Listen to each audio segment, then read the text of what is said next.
തോളുവേദനയായിട്ട് ബുദ്ധിമുട്ടുന്ന ഒരാളാണ് നിങ്ങളെങ്കിൽ ഈ വീഡിയോ ഒരുപക്ഷെ നിങ്ങൾക്ക് ഹെൽപ്ഫുൾ ആയിരിക്കാം. ഞാൻ doctor Paulson Varghese, sports injury surgeon, Aster MIMS Kannur.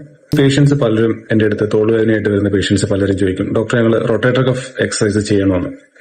അപ്പം എല്ലാ ആളുകളിലും റൊട്ടേറ്റർ കഫ് എക്സസൈസ് ചെയ്യണം വേണ്ട. അതിന് മുമ്പ് റൊട്ടേറ്റർ കഫ് എന്താണെന്ന് പറയാം. നമ്മുടെ തോളിലുള്ള മെയിൻ ആയിട്ട് സ്റ്റെബിലൈസ് ചെയ്യുന്ന 4 മസിലിന്റെ ഒരു ഗ്രൂപ്പിനാണ് rotator cuff group of muscles എന്ന് പറയുന്നത്. സുപ്ര ഇൻഫ്രാ സ്പൈനേറ്റസ്, അതേപോലെ ടെറിസ് മൈനർ ആൻഡ് സബ്സ്കാപ്പുലാരിസ്. അപ്പൊ ഈ മസിൽസിന്റെ സ്ട്രെങ്തനിങ് ചെയ്ത് കഴിഞ്ഞാൽ നമ്മുടെ ചെറിയ തോളുവേദനയൊക്കെ അതിൽ മാറും. പക്ഷെ എല്ലാ ആളുകളിലും ഇത് ചെയ്യേണ്ടതുണ്ടോ എന്ന് ചോദിച്ചു കഴിഞ്ഞാൽ ഇല്ല. അപ്പൊ ആർക്കൊക്കെയാണ് റൊട്ടേറ്റർ കഫ് എക്സസൈസ് ചെയ്യേണ്ടത്?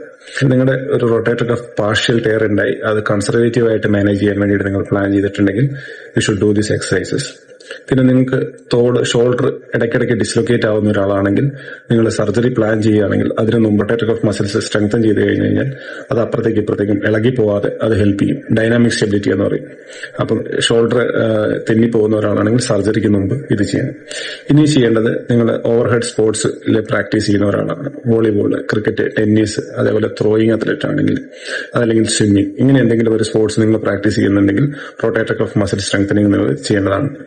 പിന്നെ ഇനി വേറൊരു ഗ്രൂപ്പ് ഓഫ് ആൾക്കാരാരെന്ന് വെച്ച് കഴിഞ്ഞാൽ നിങ്ങളെ റൊട്ടേറ്റർ കഫിന്റെ ഒരു സർജറി കഴിഞ്ഞു, അതിനുശേഷം ഒരു 3 മാസം കഴിയുമ്പോൾ നിങ്ങൾക്ക് rotator cuff muscles strengthening start ചെയ്യും. ആദ്യത്തെ 3 മാസം സ്ട്രെങ്തനിങ് ചെയ്യരുത്.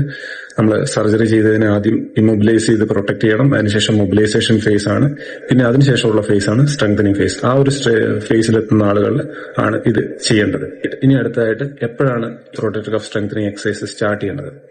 നിങ്ങളുടെ ഷോൾഡറിന് വേദന, സിവിയർ ആയിട്ടുള്ള പെയിൻ കുറഞ്ഞു, പക്ഷെ മൈൽഡ് ഒരു പെയിനേ ഉള്ളൂ, അങ്ങനെയെങ്കിൽ നിങ്ങൾക്ക് സ്റ്റാർട്ട് ചെയ്യാം.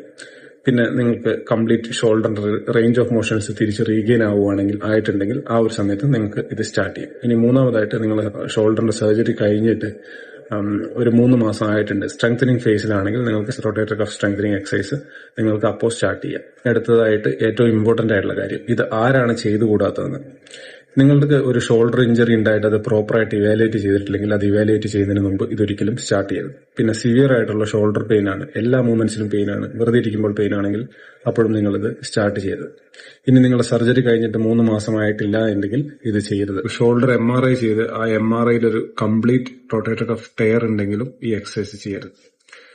ഓരോ റൊട്ടേറ്റർ കഫ് മസിൽസിനെയും സ്ട്രെങ്തൻ ചെയ്യുന്ന വീഡിയോസ് ഞാൻ മറ്റൊരു പോസ്റ്റിൽ എന്റെ പ്രൊഫൈലിൽ പോസ്റ്റ് ചെയ്തിട്ടുണ്ട്. നിങ്ങൾക്ക് ആർക്കെങ്കിലും അത് ഹെൽപ്ഫുൾ ആണെന്ന് തോന്നുകയാണെങ്കിൽ ഒന്ന് പോയിട്ട് ചെക്ക് ചെയ്യാവുന്നതാണ്.